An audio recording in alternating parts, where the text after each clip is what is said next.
Pointe du Raz accueille chaque année près de 850 000 visiteurs et ce site a été labellisé Grand Site de France dès 2004. Pour l'accueil du public, il a été nécessaire de réfléchir à la signalisation pour que ce public identifie très clairement l'endroit vers lequel il devait se rendre pour découvrir le Grand Site de France.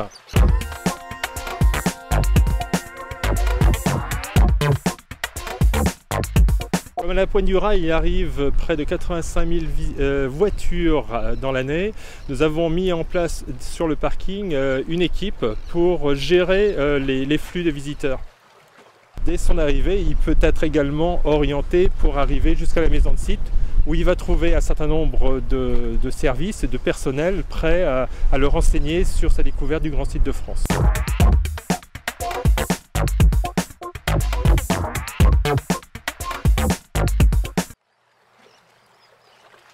Alors sur le site de la Pointe du Raz, nous avons mis en place un balisage le plus discret possible néanmoins, car il faut quand même se rappeler qu'on est sur un site naturel et de ce fait il faut une modestie dans toute l'information mais à la fois une efficacité.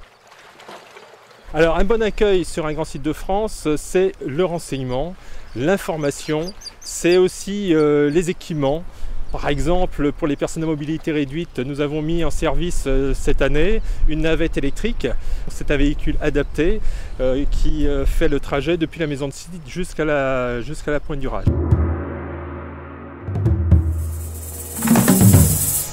L'accueil, c'est aussi la propreté d'un grand site de France comme celui-ci. Il faut savoir qu'avec 850 000 visiteurs, c'est pas très simple. Ça veut dire tout simplement des lieux d'aisance sur l'ensemble du site.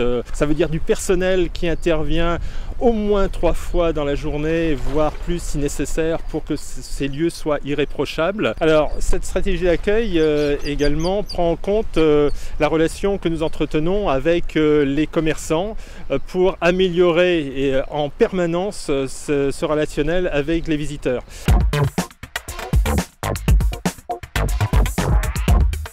Ça donne lieu, par exemple, à un cahier des charges qui les amène à ouvrir à telle période et à maintenir ces services ouverts jusqu'à une certaine heure.